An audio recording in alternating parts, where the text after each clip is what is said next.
जय श्री राम। प्रेमी भक्तों, आज का टॉपिक है, यदि नाम जप करने के बाद ये सब छूटने लगे तो समझ लो भगवान आपका हाथ पकड़ने वाले हैं।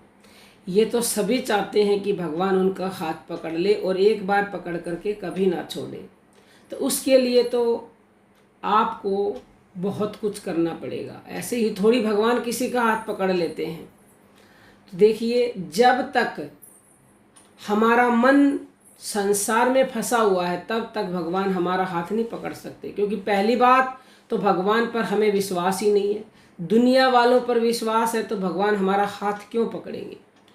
और जब तक इस दुनिया में अपने घर वालों में, अपने रिश्तेदारों में हम फंसे रहेंगे, ये मोह रूपी ग्रंथि हमसे नहीं छूटेगी, तब तक भगवान हमारा हाथ पकड़ेंगे नहीं। और मोह रूपी ग्रंथि तो छूटेगी ही छूटेगी। दृढ़ता से हमें भगवान पर विश्वास भी करना होगा कि केवल और केवल भगवान नाम ही सत्य है। जब हम नाम जप करते करते पहले तो निरंतरता में आते हैं, फिर एकाग्रता में आते हैं और फिर हमें दृढ़ विश्वास हो जाता है, चमत्कार होने लगते हैं। तो जब ऐसी स्थिति आ जाती है कि हमें भगवान पर दृढ़ विश्वास हो जाता है तो भगवान हमें जो है अपनों से दूर करते हैं, संसार से मन को हटाते हैं। जिन रिश्तेदारों को हम अपना माने बैठे होते हैं वो वास्तव में हमारे हैं नहीं, जब ज़रूरत पड़ती है तो वो हमें मिलते नहीं उस समय पर। तो भगवान हमें किसी ना किसी तरीके से कोई एक उपाय करते हैं वो, जिससे हमारी ये समझ में आ जाता है कि ये सब जगत झूठा है, सच्चा है तो केवल भगवान का नाम। ऐसे ही हमारे पुत्र हैं, पुत्री हैं, पति हैं, जो भी हैं, उनसे भी हमें जो है हमारा मन हटने लगता है। ज़्यादा किसी से बात करने का मन नहीं करता है, फ़ोन सुनने का मन नहीं करता है, किसी के पास ज़्यादा बातें करने का मन नहीं करता है।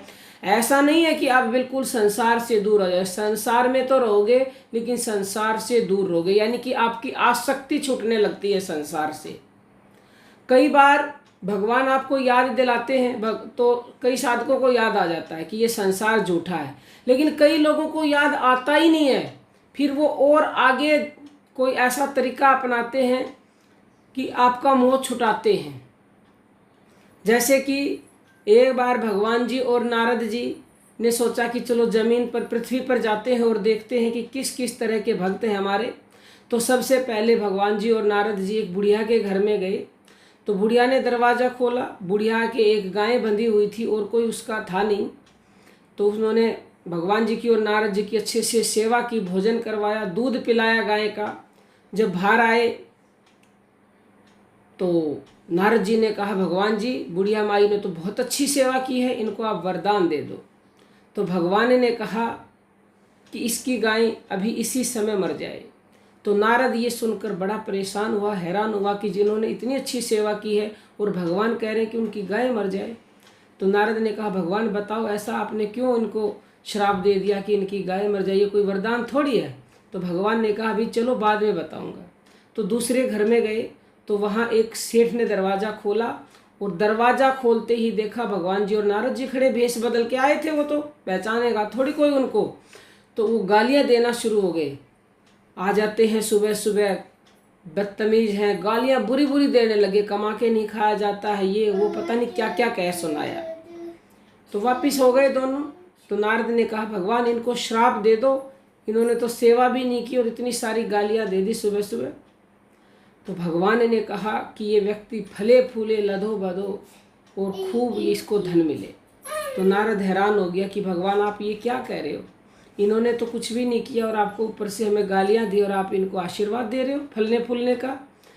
मुझे ये जो है रहस्य समझ में नहीं आया, भगवान मुझे खुलकर समझाइए, मेरी व्याकुलता बढ़ रही है।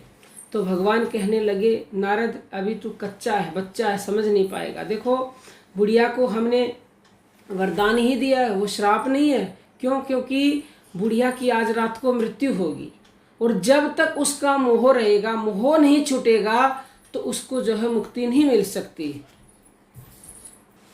इसलिए हम चाहते हैं कि बुढ़िया सीधा हमारे परम धाम आए, उन्हें मुक्ति मिले। तो उनका जो मोह था उस गैया में, वो मोह हमने तोड़ दिया है, मोह को छुटवा दिया है। तो ये बहुत बड़ा वरदान है, वरदान श्राप नहीं है। ये नारद को समझ में आ गया। तो फिर नारद कहने लगे कि उस सेठ को आपने फलने फूलने का वरदान क्यों दिया? तो नारद जी कहने लगे, और भगवान जी कहने लगे, ये वरदान नहीं है, ये श्राप है। क्यों? क्योंकि यदि हम उसको ये कह देते कि तेरा सत्यानाश हो, तो वो मेरी भक्ति में लग जाता।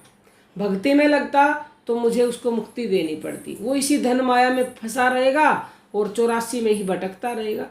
तो हम लोग समझते नहीं हैं, जब हमारे मोह को भगवान छुटवाते हैं तो वो हमारा हाथ पकड़ लेते हैं और ऐसा कसकर पकड़ लेते हैं कि कभी भी वो फिर छोड़ते नहीं है, बशर्ते हमें अपने भगवान पर, उनकी बातों पर पूर्ण विश्वास हो। तो आप जो है निरंतरता से नाम जप करेंगे तो भगवान का काम है, वो आपके मोह को अपने आप ही दूर कर देंगे, अपने आप ही मोह को दूर कर देंगे। तो उम्मीद है आपको ये वीडियो पसंद आई होगी। बस निरंतरता से नाम जप करें, किसी भी परिस्थिति से डरना नहीं है, घबराना नहीं है। उसमें भगवान की कृपा नहीं, परम कृपा छिपी होती है, जिसे आप समझ नहीं पाते हो। भगवान की परम कृपा होती है जिसे आप समझ नहीं पाते हो। अभी भी आपका कोई भी प्रश्न हो तो आप जो है व्हाट्सएप पर पूछ सकते हो या यूट्यूब पर पूछ सकते हो। व्हाट्सएप नंबर है 9958815054।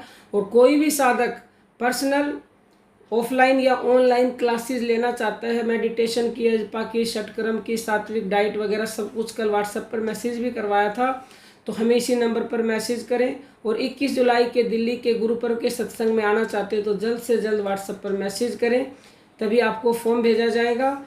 और यदि आप कोई भी साधना से रिलेटेड अभिमंत्रित सामान खरीदना चाहते हो, आसन है, जल है, ईयर प्लग है, मैट है, तो हमें इसी नंबर पर मैसेज करें। और यदि आप ऑनलाइन गुरु दीक्षा लेना चाहते हो तो भी इसी नंबर पर मैसेज करें। अब हम अपनी वाणी को विराम देते हैं। सभी साधकों को प्रेम भरी जय जय श्री राम।